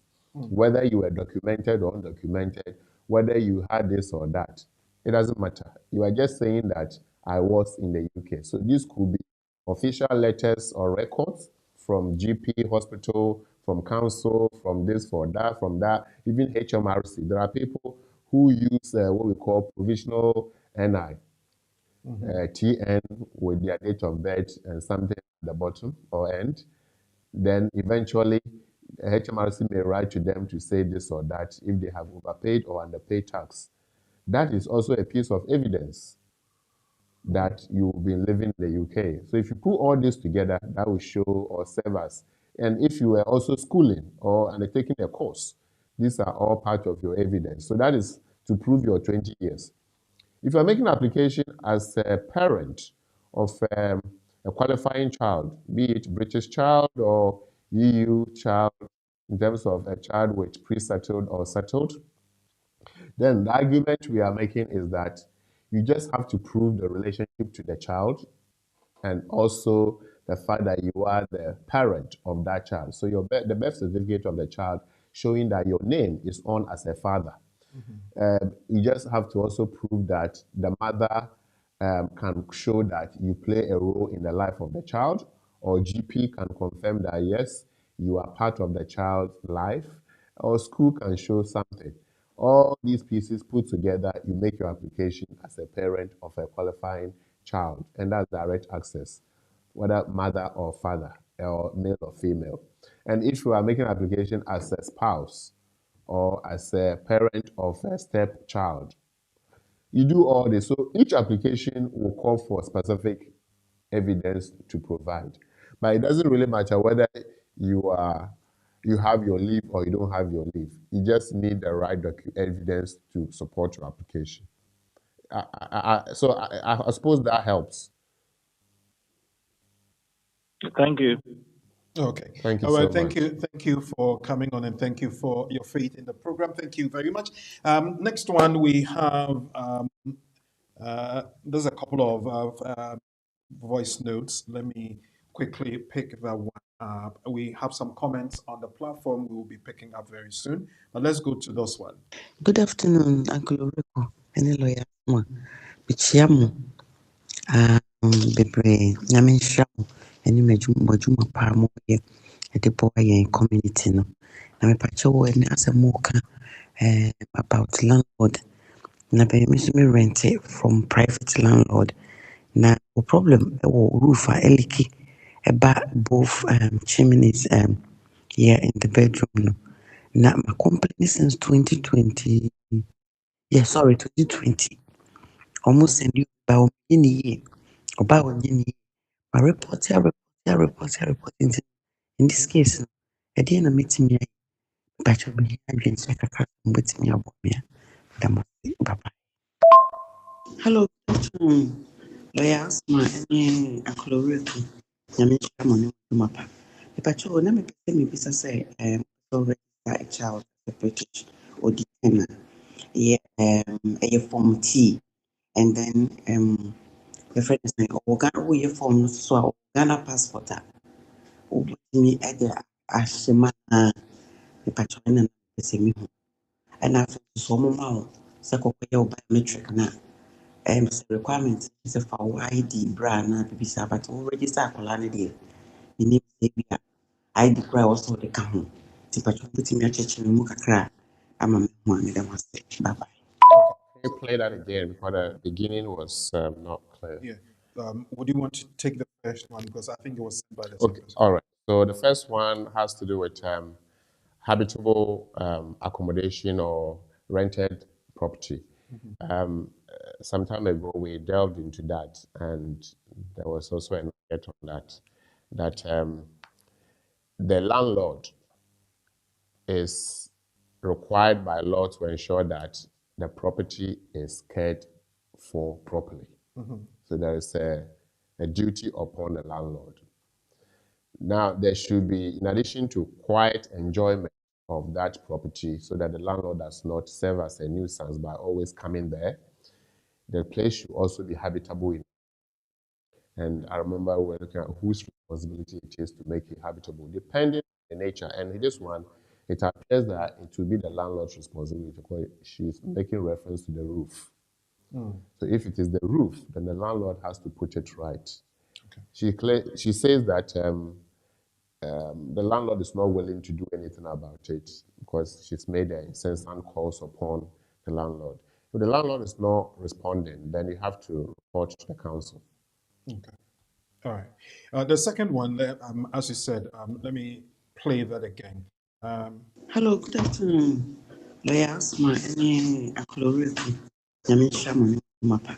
If I told them, me say, already a child, a British or detainer, a form T, and then, the friend is saying, oh, Ghana, form, so Ghana passport, me at the Ashima, the patron and the same, and after so more, Sako biometric now. Requirement is a for ID brand na but already sa akola ne de ni say bi ID kra also de ka ho ti pa cho put me cheche mu kakra ama me ho ane dem ase bye bye. All right. So with registration of children,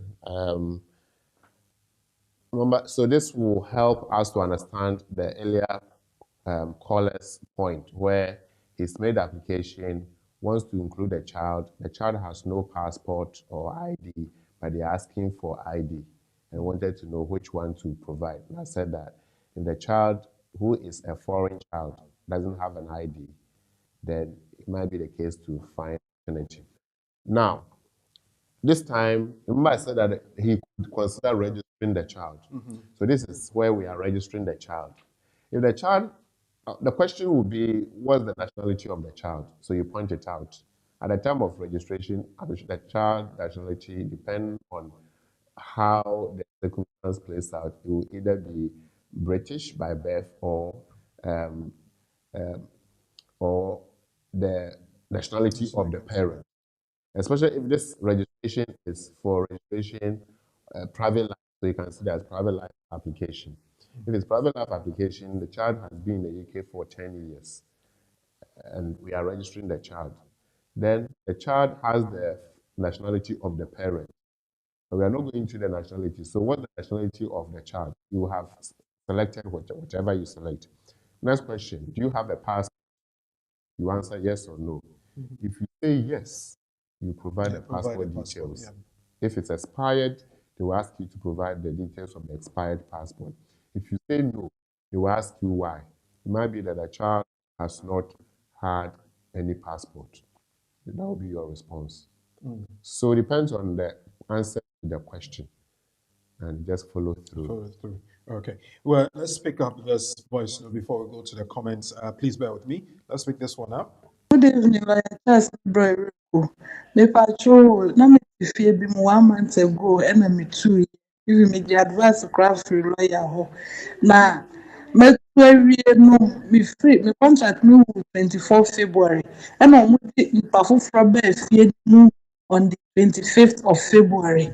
Afi eno omo de grace bi abrɛ me say me makɔ so saa damages no nti na ɛwɔ sɛ metua ebi ne sɛ carpet ɔmo akura ne carpet walls no ho amaakemaake bulbs a ɛwɔ fie hɔ sales awu ɛna roof ceiling a adamage a ɛyɛ leakage a ne ɛleak from roofing no ɛna ɛma ceiling no ɛsɛe me make several complaints a wɔn anyɛ me free hɔ na afei deɛ wɔn aba abɛyɛ wɔn sɛ that cost ɛyɛ me meka person bisa lawyer sɛ ɛyɛ possible saa na ɛde advice nso na metumi anya because nyɛ me na mekɔ so saa roofing even mold black mold kora ɛbɛ dan no kora wɔn sɛ wɔn atutu black mold no na ɛno nso yɛ me meka.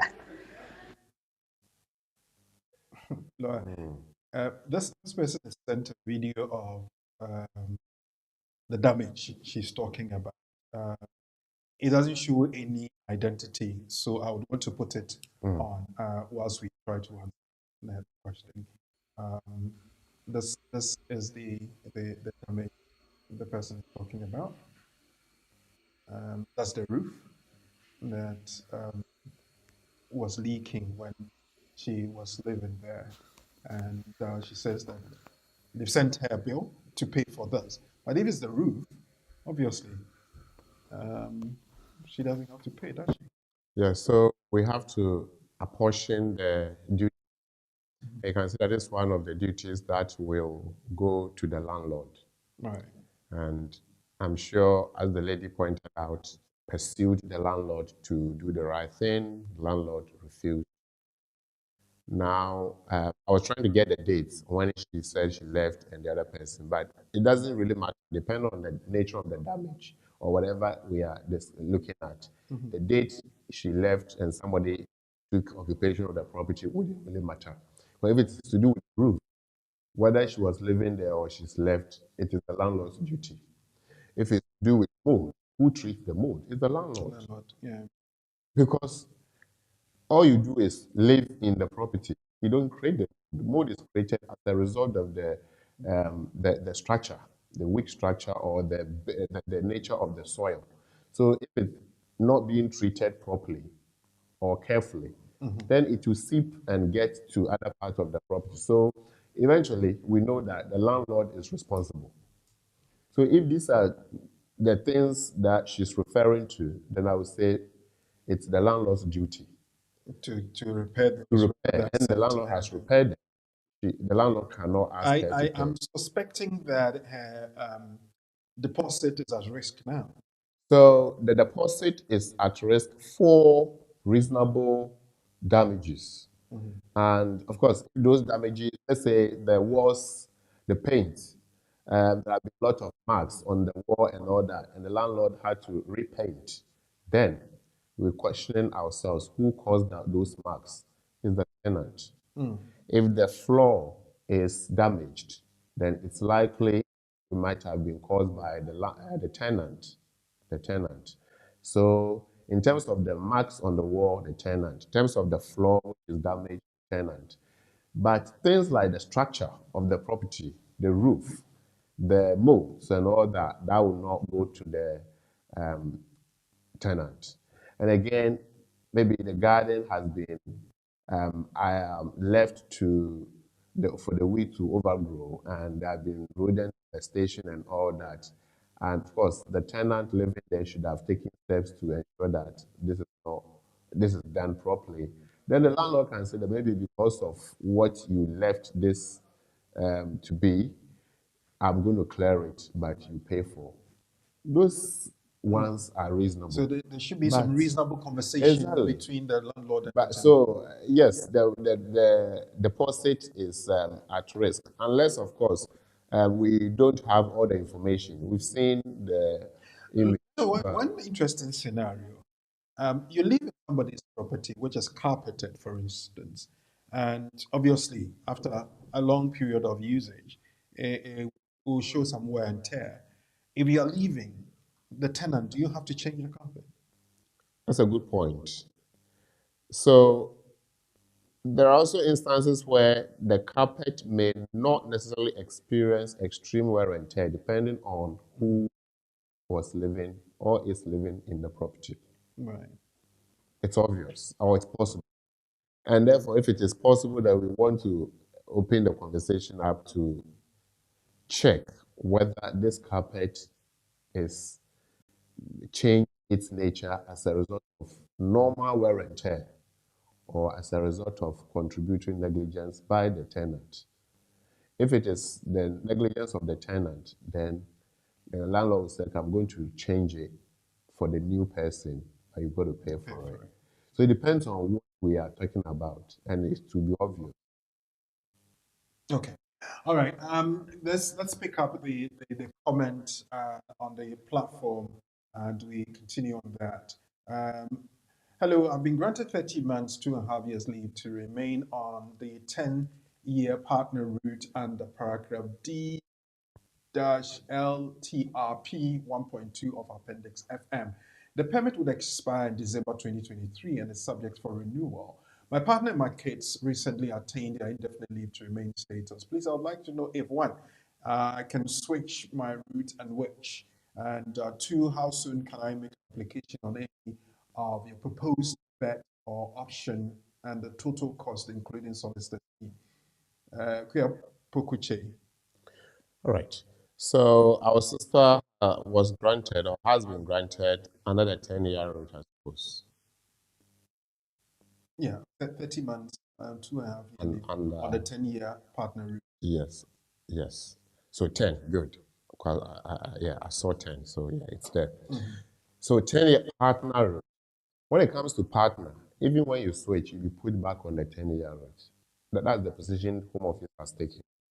Otherwise, it will be easy for everybody to claim to be a partner and yet want to go on the 5-year route. So they've been very careful not to open the floodgate. Well, if our sister Ekia is no longer living with a partner, then she can take steps to switch. In this case, she will be making the application, of course, as a parent, with direct access, possibly to her child. Okay. And of course, how soon?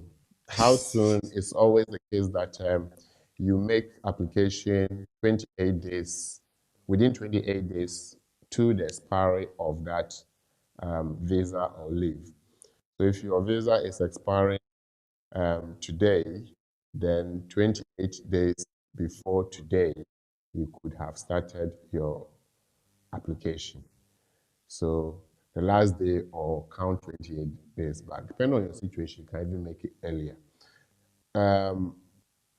Option total cost solicitor fee. There are two options. You go for priority, which is £3,400, and that can be decided within 1 week after you have done your biometric, or even the same day, depending on when it's picked up. In addition to the solicitor's fee. How much is the solicitor's fee depending on who the solicitor is, and therefore I'm not able to give solicitor's fees because I don't know all the fees of all solicitors. So that's the point. So depending on who you approach for consultation, they will share their fee structure with you for such application. If you go for the standard application, it's £2,608, and that includes the IHS. So those are the two fee structures. The priority fee structure, 3,400, and the standard fee structure, 2,608. Okay. Your text, your comments, 079504227780. At this time, I'm going to give the next 3 minutes because we have to do a quiz. I'm going to give the next 3 minutes to my dear colleague, Na Mayete. Na, good afternoon. Good afternoon, Kweku. Good afternoon. How are you, boss? I'm good, and you? Well, we are alive and kicking. Okay, Thank now, quick one. I think we're running out of time. So, you. any outstanding questions or anyone that you have in your phone? Let's hear you. Well, actually, I've got a couple of questions, but I'm not going to do that now. I would rather postpone them to next week when we Well, can. But somebody was asking me to wear kente, and I believe you have done it very well for me. oh dear, that's good. But I've got mine here, so it's fine. Oh, beautiful. Okay. So straight to the point. Just Yes. I only pop in to make a few advertisement. That is just to let the public know, or the community and the law, our viewers and our listeners, our lawyer favorite family. And I've got some course. I have two companies that are recruiting ASAP, and they contacted me yesterday. So if anyone is interested, the person can straight on contact Katie Ed Consult, and we're happy to help the person through this recruitment. So that's all. And then secondly, the teaching, the come to teach in the UK thing is also in progress. So if you are interested, you know someone who is a teacher in Ghana and want to come and teach in the UK, the in and out of it, how to get here, get a school, is also in progress. So if you are interested, just pick up the leaflet. And there is a consultation fee, though I must confess that. So when you come in and you want all this information, we'll give it to you and we guide you one-on-one until you step in the UK to start your teaching. So that's all I want to say, since we have just limited time to do our quiz. Kweku, thank you very much. Well, thank you very much now for the piece of information, and I believe that um, if you are interested in that, get in touch with KT Education Consult. You can send an email to kt.edconsult@gmail.com, kt.edconsult@gmail.com. Yesterday, I think there was scheduled for a Zoom meeting to just orientate people as to how to get involved with the teaching in the UK. Pick up the numbers 0759 662 0154 or 0796 176 4662. Details on the left hand side of your screen, and you will be able to have all the information you need so you can enroll. Katie Ed Consult is giving you the opportunity to do that. So prepare with the experts and pass with the experts and get your satisfaction. Thank you very much. Let's quickly go on to our quiz. And we have a question on. Okay, now Katie and Abraham have been in a relationship for 20 years but unmarried.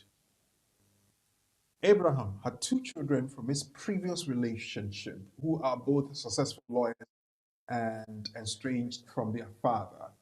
They have not spoken to him for 15 years. Abraham died in a fatal accident, unfortunately, in 2022. He leaves behind an estate worth £3 million. He did not leave a will. Remember in the nuggets, we said somebody who died without a will died intestate. Okay, so there, the definition, intestacy occurs when a person dies without leaving a valid will and is said to die intestate as opposed to testate. Where there's no surviving spouse, the children of the deceased receive the estate. This includes legitimate, illegitimate, and legitimated children, as well as children adopted by the deceased. Even if the deceased made a will, there are circumstances where some the estate may fall into intestacy. Okay, now let's go back to the quiz. And the question I am bringing in is this. Kathy will inherit. Okay, explain who is likely to inherit his estate. Now, Katie or Kathy, however you want to pronounce it, and Abraham have been in a relationship for 20 years, but were not married. Abraham had two children from his previous relationship who are both successful lawyers and estranged from their father. They have not spoken to him for 15 years. Abraham died in a fatal accident in 2022, which was last year, and he leaves behind an estate worth £3 million. He did not leave a will. Explain who is likely to inherit his estate. Kathy will inherit him because they have been together for 20 years and his children do not speak to him. Two, the state will inherit all the estate because he did not leave a will. Three, two children will inherit him because he did not leave a will. So let's see what answers you can bring in. So before we even hand it over to a lawyer to explain what the correct one is from the three scenarios we have. Kathy will inherit him because they have been together for 20 years and his children do not speak to him. Two, the state will inherit all the estate because he did not leave a will. And three, his children, the two of them, will inherit him because he did not leave a will. So let's see what you have. Put your comments and your text on the platform, or you can send it via text 07950422780. Kathy and Abraham have been in a relationship for 20 years but are married.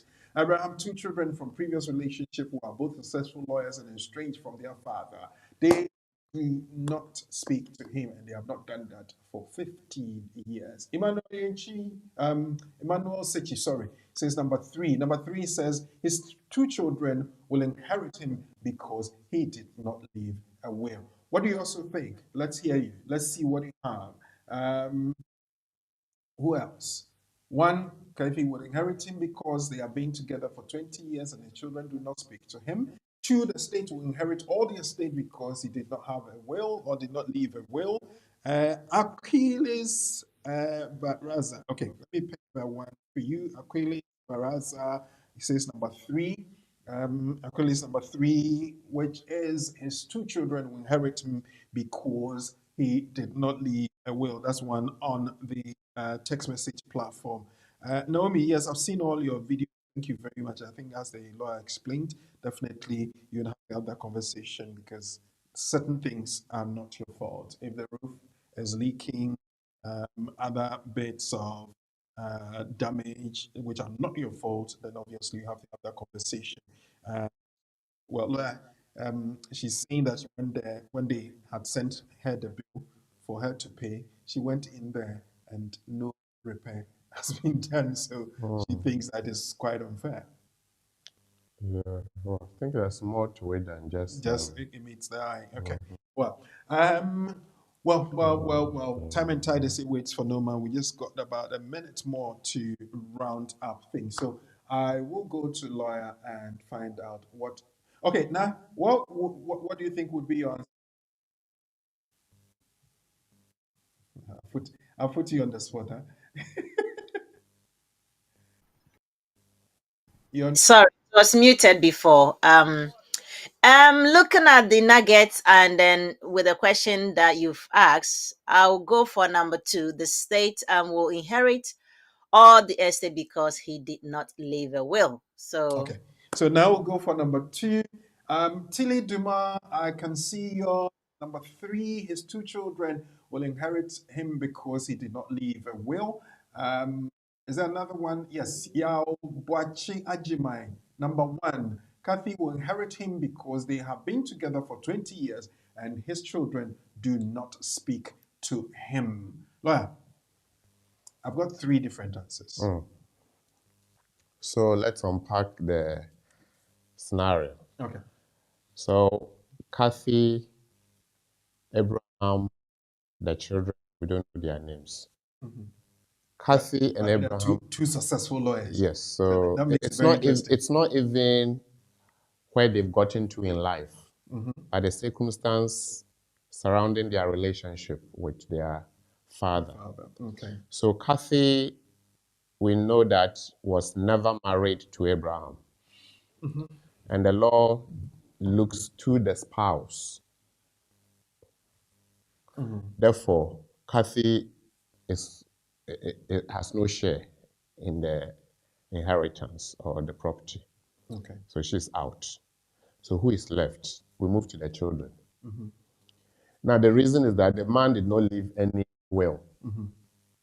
Abraham died without a will. And because of that, the intestate law will distribute the property, first off, the spouse and children thereof. There's no spouse, so spouse is out. 2 children, but we are told that their relationship with their father has become very, very sad. The word used there is estranged. And because they are estranged from their father, it appears though that relationship is broken, and therefore there's no link to them, between them and their father. So to speak, the Lord does not see them as children. But if they can prove that they are legitimate children of it. We are looking at, it says the relationship is broken. They don't talk to the man, or they were never talking to the man, the father. The father did not. Let's say that they were disowned, but it doesn't say this. It says the relationship is, it says they become estranged from their father. And if they become estranged from their father, then, so to speak, there's no relationship. The father doesn't see them as children, and the children don't see or didn't see him as the father. Okay.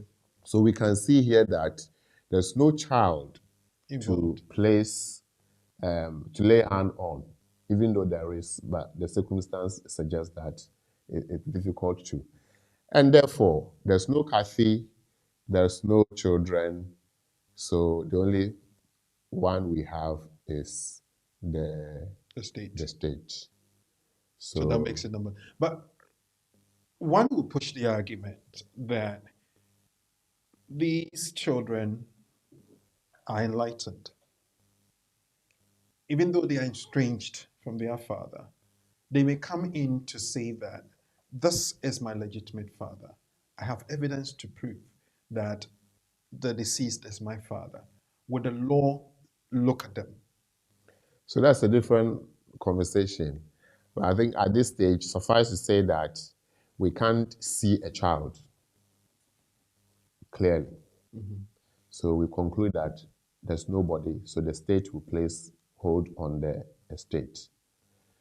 Then we move on to the second part to say that what if they come back to say that we resolved our differences before he died? Does that make us okay?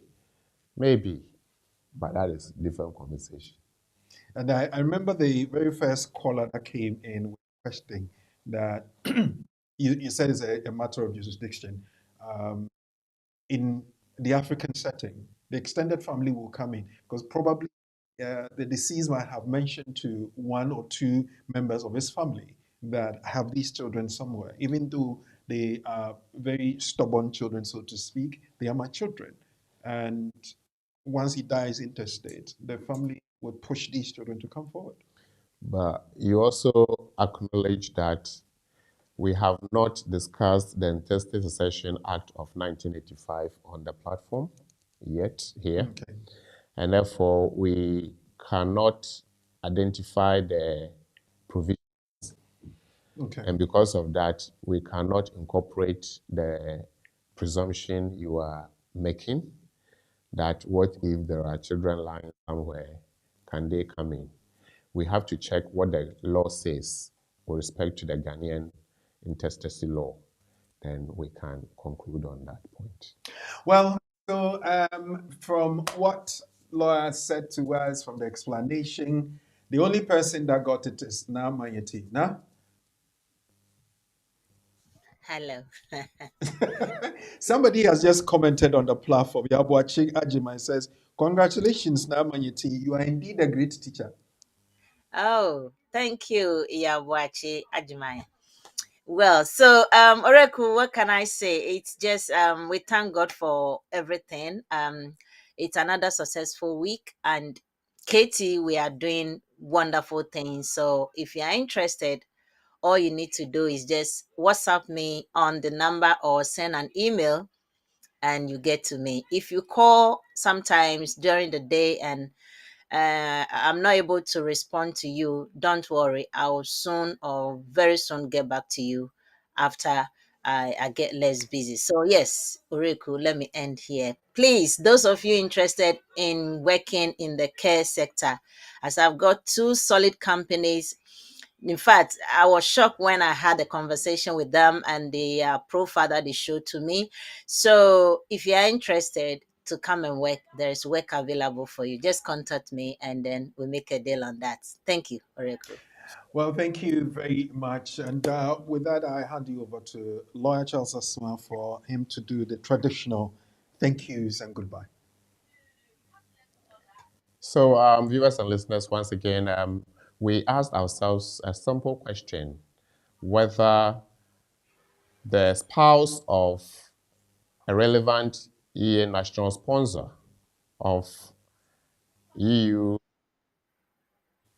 family permit application is a dependent parent.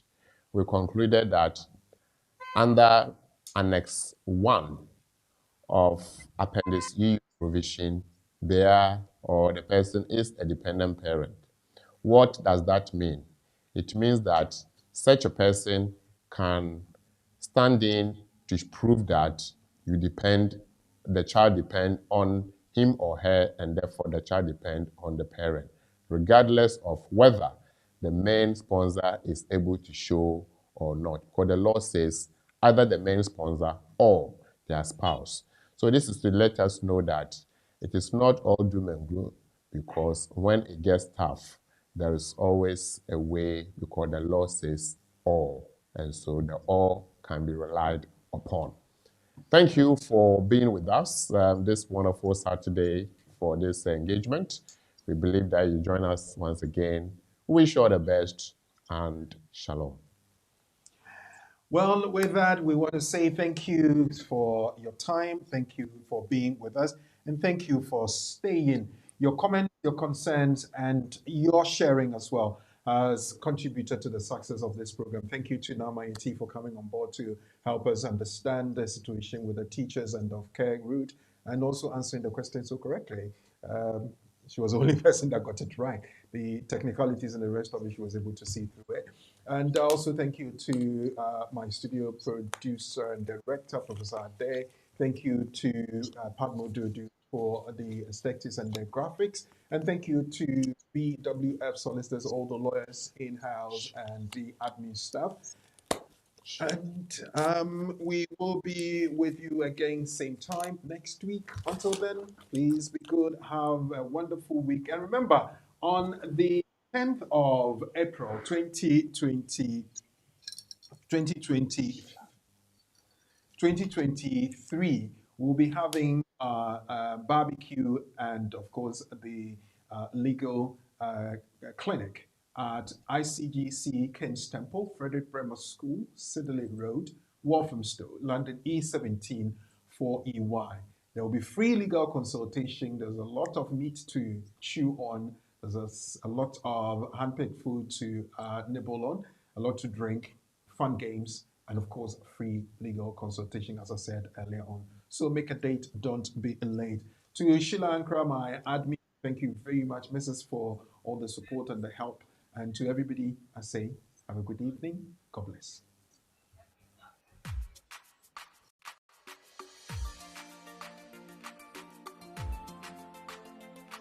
Yeah.